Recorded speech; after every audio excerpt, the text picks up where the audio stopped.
Hey everybody, SA Spiker here.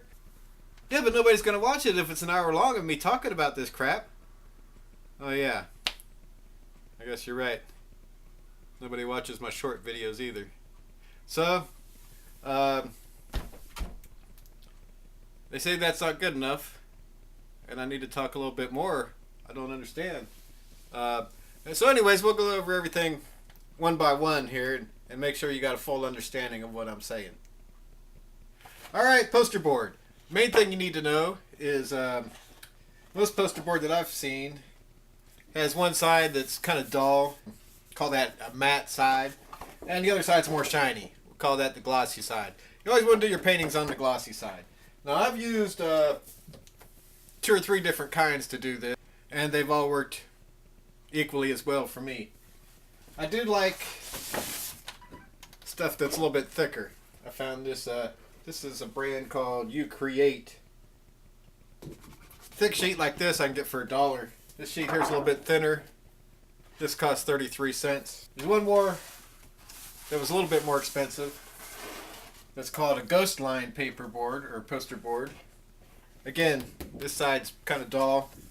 This side's nice and shiny. Now they have the grid lines on here that are supposed to, be somewhat invisible and will totally go away if you paint on it. And this stuff here is the thickest. This stuff I got for $1.50 for this sheet. A little bit thicker stuff, $1 per sheet. And the thinnest stuff, 33 cents per sheet. I've noticed all the stuff that I've got is made by a company out of Charlotte, North Carolina. And I live in South Carolina, so I'm not sure how wide their distribution is. This might be something that's just, in my area. So basically whatever you can find where you're at ought to work. But I want to talk about how I go about cutting this stuff, because especially when you get these 22 by 28 sheets, you can do a painting that big, but especially starting out and doing some practice, you probably want to go a little bit smaller. Now I cut my poster board the old-fashioned way. A little yardstick and a knife like this. Might be better ways of doing it, but this is what I do. And if you're going to be cutting this stuff, you don't want to do it on the kitchen table or on something that you're going to damage. I got some of these pieces of cardboard here. I guess they call those folding tribe or whatever, something like that. I always cut mine on this, just so I don't have to worry about damaging anything. And the first thing I'll do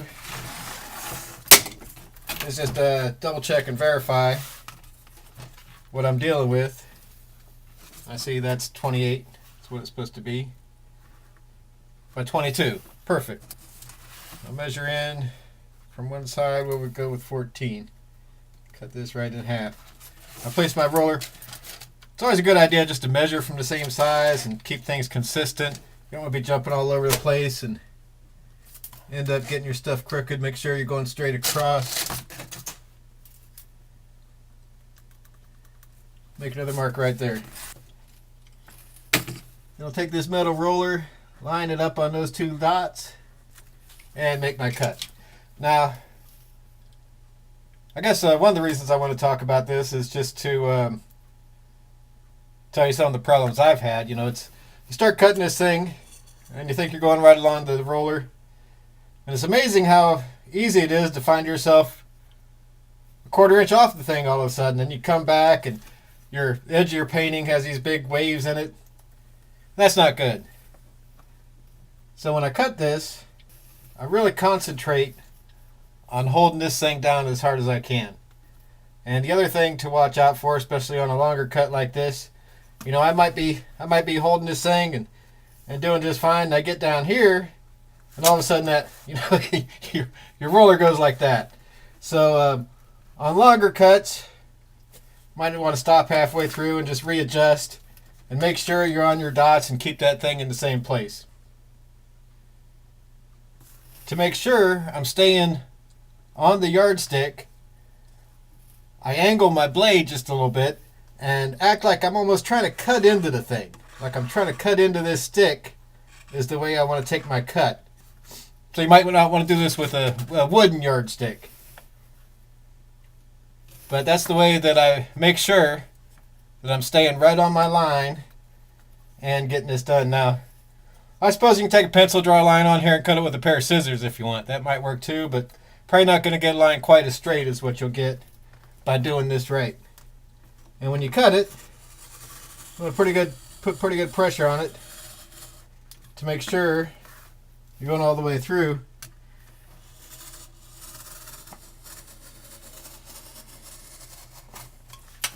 And I end up with a fairly straight cut. Now you can do 2 or 3 sheets at a time if you really want to. I usually do one at a time, just because it's a little bit easier for me. Now the next thing you get to, and sometimes that might be kind of long and skinny. You might want to do a painting that's, just not quite that proportion. So what I'll do is measure. I like to go, this is 14 by 22. A lot of times I like to go 14 by 18. So I can measure 4 inches up from this side or 18 inches down from that side.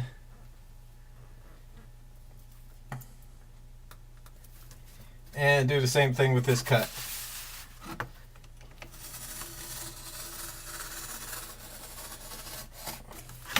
And the last thing I want to say, don't throw this piece away. Extra pieces of this poster board is a very important tool, almost like the paintbrush of spray painting. And I want to take this piece and put it off to the side and save it. But before I do that, although my cuts are usually pretty straight, if I'm going to use this edge, I want to make sure that I'm using the factory cut edge. So I'll just put a couple of arrows on here like that, pointing to my factory cut edge, so I can quickly identify that when I come back to this. And I put a couple of arrows because sometimes I might want to tear a piece of this off and I'll still want to see it on what's left. So I'll take this, don't throw that away, save that on the side, we'll be using that later. Alright, spray paint. What you're going to need is glossy enamel paint, high quality. I use Rust-Oleum. A lot of painters use Rust-Oleum. It works great for this. I guess the main reason I use Rust-Oleum is it's readily available to me in the area that I'm at. If you can't find this, might just have to go with what you can find. The other thing I want to say about it is this stuff here is kind of expensive. It's like almost $4 for one of these cans. And there are cheaper brands out there. This is a real cheap brand. This is 96 cents. Not really what you want to use for doing this type of art. This is an enamel paint. Now it is good to have a couple of cans of this, at least in black and white, to use in certain areas on your painting. A good tip I picked up. The only person I've ever heard say this, a guy named Marcus Fuso, I believe it is, on the YouTube thing. And he said it's a good idea to have a couple of cans of this cheap paint laying around. Now you don't want to use it to do the main portion of your painting. You want to have your black and white of Rust-Oleum to do that. But in certain situations, this stuff comes in real handy. And the reason why is it's not under the same pressure.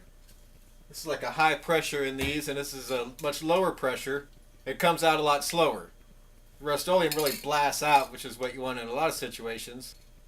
But this stuff comes out a lot slower, not quite as opaque. And this comes in real handy trying to do mists on waterfalls, shading your planets, something like that, where you don't want to get quite the coverage at quite the rate that you get out of the Rust-Oleum. And it doesn't blend real well. That's why you don't want to use it everywhere. But if you use this in the right situation, it can be a real handy thing. Other brands of paint, I don't have a whole lot of experience with. I had a couple of cans of Krylon, and since then I have heard somebody say that they don't necessarily recommend Krylon for this type of artwork. I'm not sure if it has something to do with the paint or the way it comes out, the way it sprays out. Sometimes it doesn't have, I don't think, the circular pattern that you're looking for with this like the Rust-Oleum does. And I saw a good tip from Seth Williams over at SEI Films on the YouTuber thing here. Here's a can of Krylon. And their caps are a lot different. But supposedly this one has paint all over it. Supposedly they have a little notch on the end here that instead of giving you a circular spray pattern, can make your spray come out in lines. And he said if you whittle off the little notch on here with a utility knife, it'll get rid of that pattern and make it spray circular. But what it boils down to is quality enamel glossy paint that you can find in your area. If you can find Rust-Oleum, go with that. In my area, I found the best variety of colors at Home Depot. Always get the glossy kind. There's these other kinds. You can get this Rust-Oleum kind. American Accents 2x Ultra Cover. It sprays about the same as these and comes out. This is just like the base product. But these are fine too. They all work the same. Spray about the same. But just make sure that you're getting gloss. It's very important. Not just so your pictures are shiny, but because of the way these paints interact with each other and what they do when they're drying. If you have some flat spray paint laying around, you want to try to use it to avoid buying more paint, don't bother. Just throw it away or set it off to the side and get some glossy to do your artwork with. And be real careful about that. You know, when you're looking, I'll see some great color.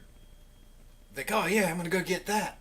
And I go grab one of these cans and I happen to look and it says satin or flat. And I'll just put that back and get something else. So if you're at the store buying your paints, I highly recommend before you got 4 or 5 cans in your arm, before you go up to the cash register and pay for that stuff, just double check everything you have and make sure it's gloss. If it's anything else, don't bother buying it.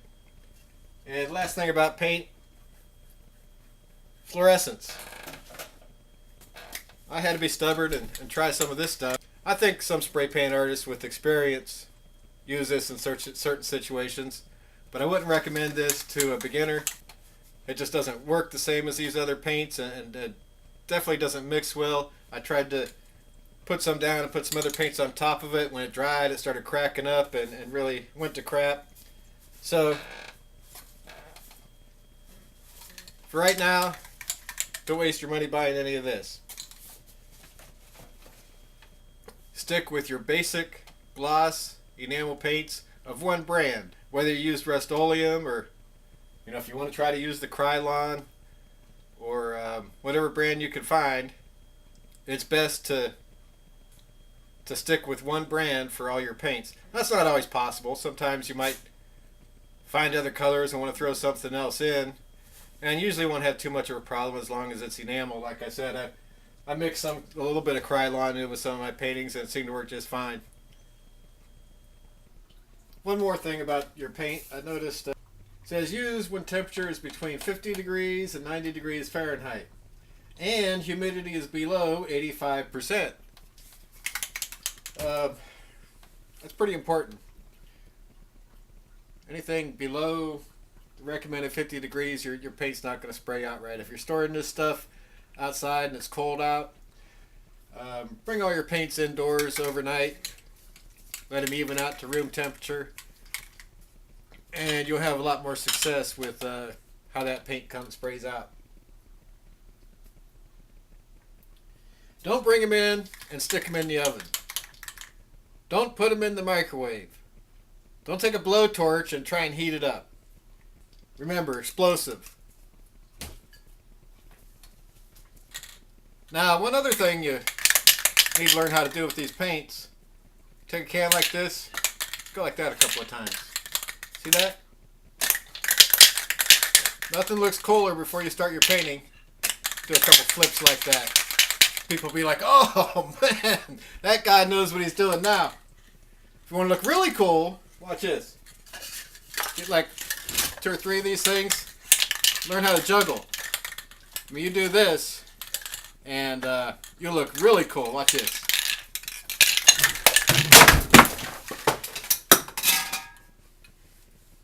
Well, I guess I need some more practice on that. But you practice that, you'll look really cool.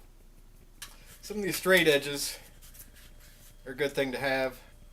And you see people using these anytime you watch spray paint, pretty much, as shields and a dividing line to spray water behind it, that type of thing. One really good thing about these is it has a relatively sharp edge on here, and you know it's going to be straight. So you can set this down on wet paint, and it's not going to create a huge line. You know, it might stick just a little bit right on that thin surface, but it's not going to be affecting the paint that you already have down. So, you know, if you don't have one of these, little guys are come in handy too. If you don't have one of those, you can try to use something else. You know, you could, if you use a piece of this board, it's kind of hard to make sure it's really straight. First painting I did, I had a piece of foam board laying around that I knew was straight. Just use that. I mean, even this big one I got for like $5 or $6. And they have these at Lowe's, Home Depot. Harbor Freight's always the cheapest for stuff like this. Now your planet templates. There's only a couple of things I want to say about these. I found these types of lids that are off of those tins. You know, you get popcorn, candy in at Christmas time. These seem to work the best for me. Whatever you use, it's best to have a thin contact area, you know, kind of a sharp edge where that's going to be touching your painting.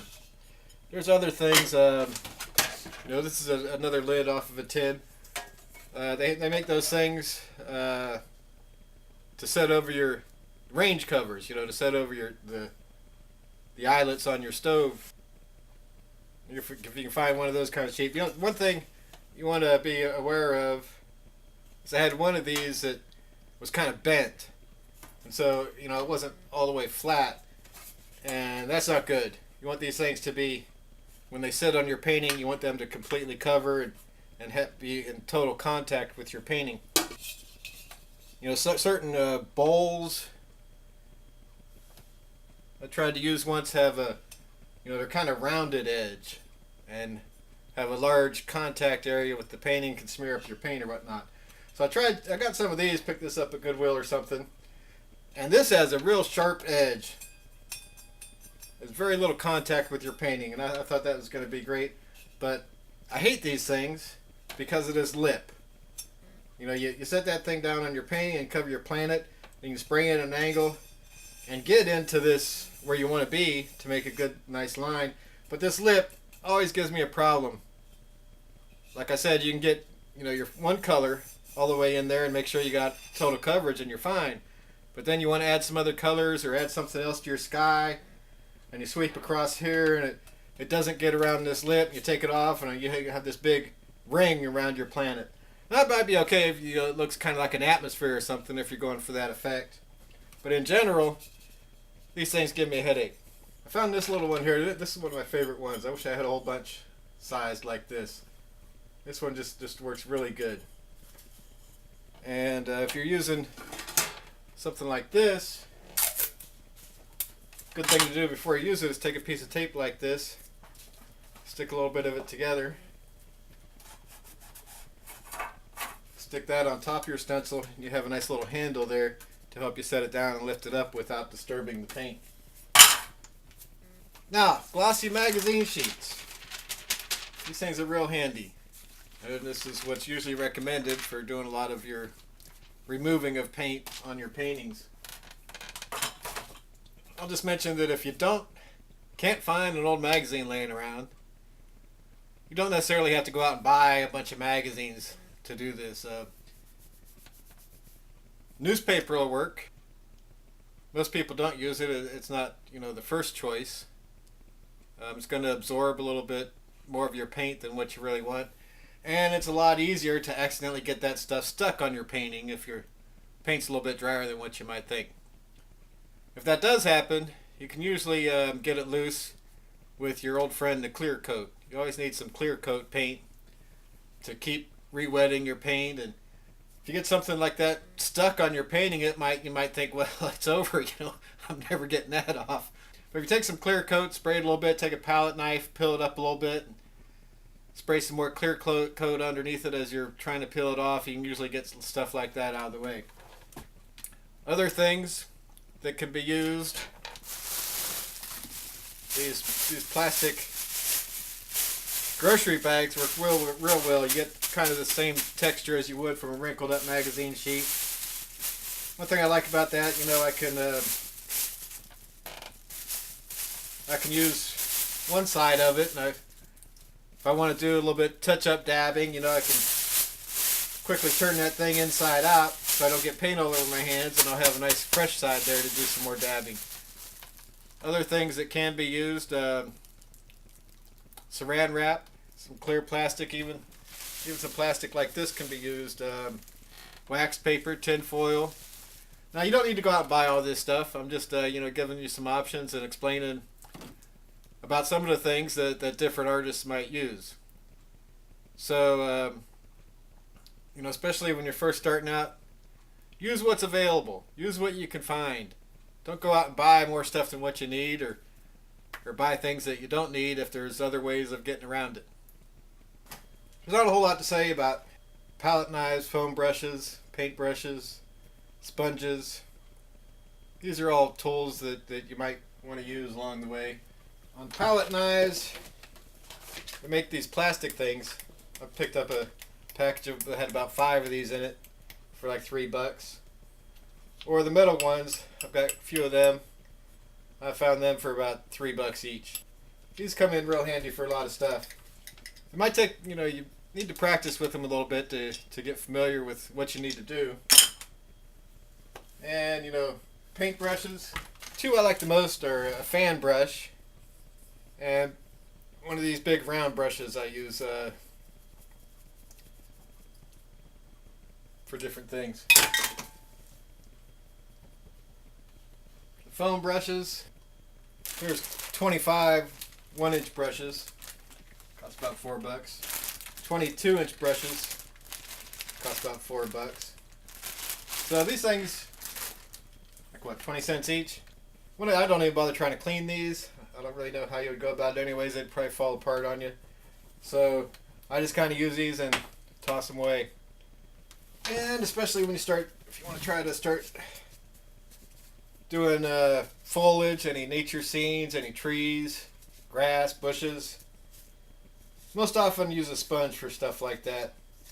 And tear these things up and use little pieces of them for dabbing paint on or off. Sometimes you might want to dab some paint off of your painting and expose some colors below.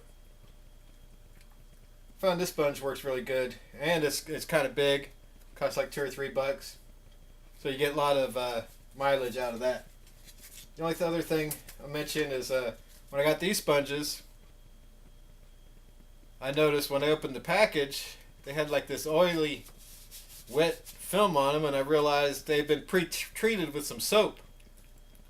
And I didn't want to smear that all over my painting, so I had to take these and rinse them out under water and get all that soap washed out.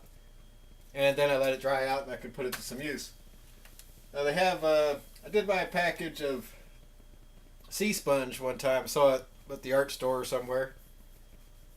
And that worked really good. It's real porous. But man, it was expensive. For what I got out of it, it's just too expensive for me to buy any more of that.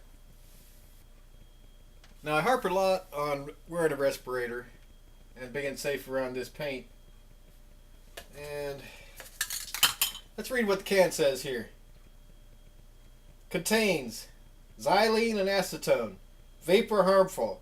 May affect the brain or nervous system, causing dizziness, headache, or nausea. Causes eyes, skin, nose, and throat irritation. Do not puncture, strike, or incinerate container. Exposure to heat or prolonged exposure to sun may cause bursting. Do not expose to heat or store at temperatures above 120 degrees Fahrenheit. Reports have associated repeated and prolonged occupational overexposure to solvents with permanent brain and nervous system damage.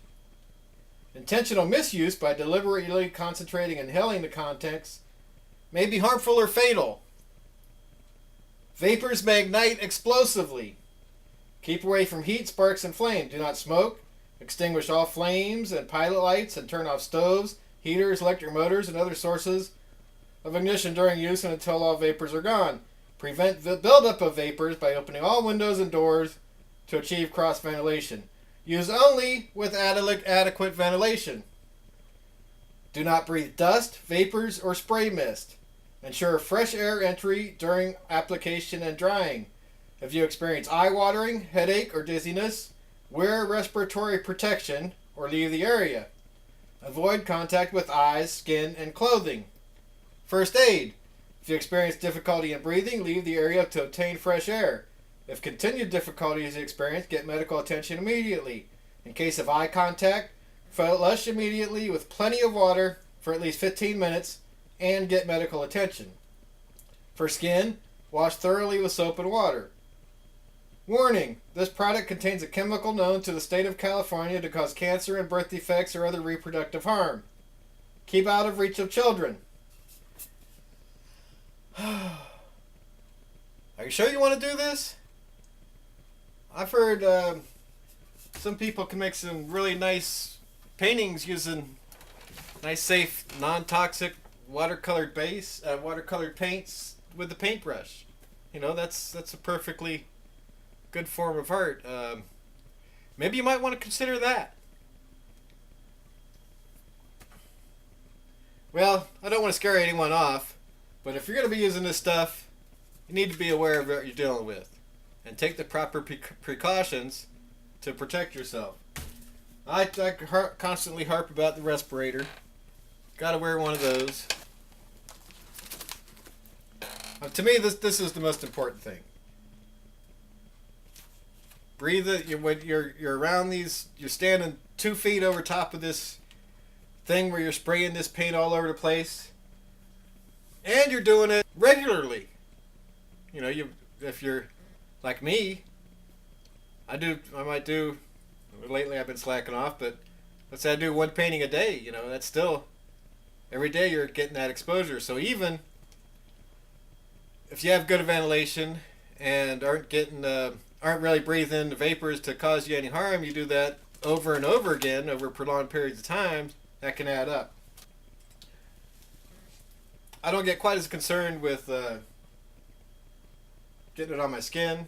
You know, I get paint all over me, and I just end up using paint thinner or something to get most of it off, and then wash up really good with soap and water. I'm probably absorbing all types of deadly chemicals into my body that way, but at least I'll still be able to breathe.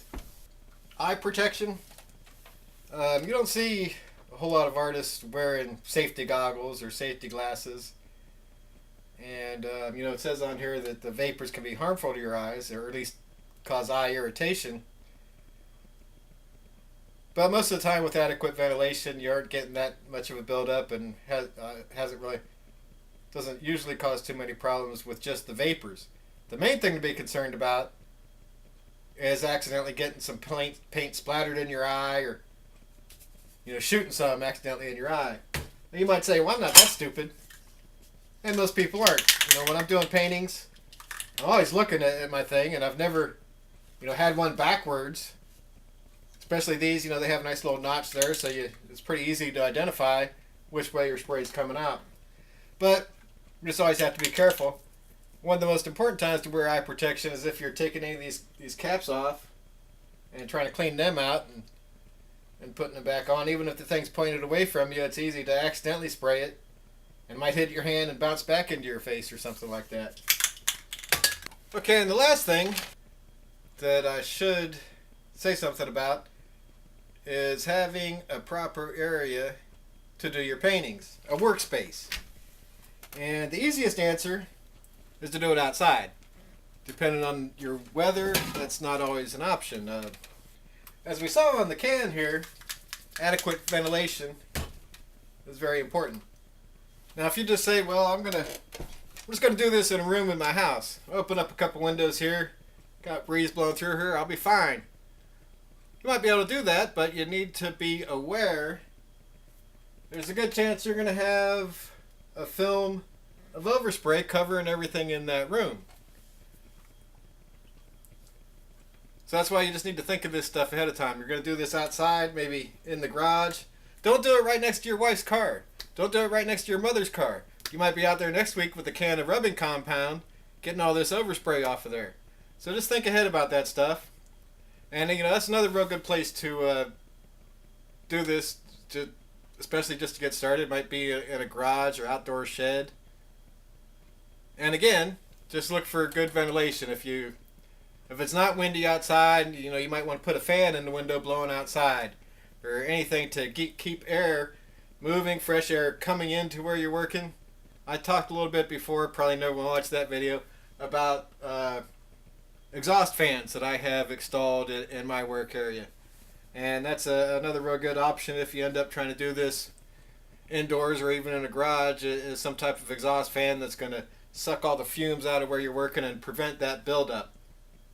On top of the fumes being bad for you and covered paint all over everything, explosive! Explosive! You don't want to be exploding! So this paint is dangerous. It's not a toy. This isn't a game. But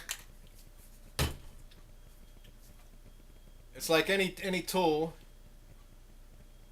If you use it correctly, you can get the job done without causing harm to yourself.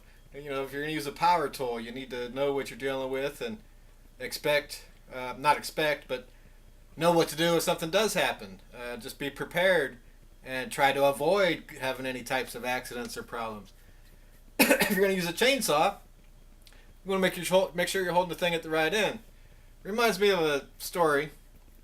My friend Donnie was using a chainsaw, cutting down some trees, and he actually had to show me the safety instructions on this thing because, neither one of us could believe it, that they would actually put this type of instruction on the chainsaw thing. Had a picture of a guy sitting on a tree limb. Now let's say, he's sitting on the tree limb right here, and the tree's over there, over that way somewhere.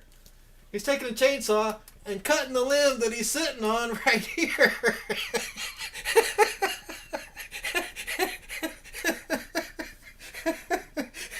And they said, don't do this, underneath that picture. Oh my. Like I said, we couldn't even believe that they would put that on there. How could anybody possibly be that stupid? If there is somebody that stupid, maybe it would be a good thing if they cut that limb and fell and died. Keep from contaminating the rest of the human gene pool with that kind of stupidity. But I don't want to be politically incorrect and say anything bad about stupid people. There are no stupid people. There's just all people do stupid things at some point or other in their lives. And all people are stupid about certain subjects. So, don't be stupid about your spray paint. Don't be the guy sitting on the limb with the chainsaw. Pay attention. Protect yourself. Be safe, and you'll enjoy a long career of doing some beautiful art. And one last thing about your work area. When you do find the spot that you've decided, okay, I'm going to do my painting here. This might go without saying, but I like to think ahead. And what you should always do when you're going to before you start doing your paintings, is identify your nearest source of running water. That's why it's important to think about this stuff ahead of time. You don't want to be the guy that sprays paint in his eye, and then you're sitting there trying to read the can with your other eye to find out what to do. Identify your nearest source of running water. Hopefully you never have to worry about this. But if something does happen, don't panic. You squirt paint in your eye, both eyes, can't see a dang thing. Don't panic. Have some kind of preset, clear plan on getting to that water source, and immediately, as soon as possible, flushing your eyes out with all the water you can for at least 15 minutes. So I know I have the tendency to get kind of long-winded and over-explain things just a little bit. That's just the way I am. Hopefully, you might get something out of this. If you're already doing spray art, and I sound like an idiot, I've said some things you don't agree with, some things that are wrong, let me know about it so I can correct myself. Now you might be wondering, and a question that a lot of people ask is, how much is it going to cost me to get in to start doing this spray paint art? Well, that kind of depends a little bit. I've gone through thinking about how much I paid for all my stuff. And a lot of this stuff, you know, is practically nothing. Even if you can't find something like this around the house. I got this for 25 cents at Goodwill. Probably your biggest expense right off the bat will be some safety equipment. Probably the most important thing you ever buy for doing this type of work. And the other big expense is going to be your paints. Like I said, you know, if you're paying $4 a can, it adds up pretty quick. So, you know, some people say you might just want to try some black and white paints for your first painting. You know, that might be alright, but one of the beauties of this art is the vibrant colors, and I really like using those vibrant colors. And, you know, you don't want to try one painting in black and white and say, oh man, I can't do this. The heck with that. You really need to stick with it and do some practicing before you can expect to create a masterpiece. But I would say a minimum of $50 just to get your feet wet. But realistically, to expand your variety of paint, probably more like $80 to $100. And you know, that might sound like a lot right off the bat, but considering this one airbrush retails for about $120, you know, this form of art might not be a bad idea. Alright, how was that? Is that good enough yet? Can I get back to work and do my own stupid painting now? Alright. Alright. Until next time, this is SA Spiker. We'll see you.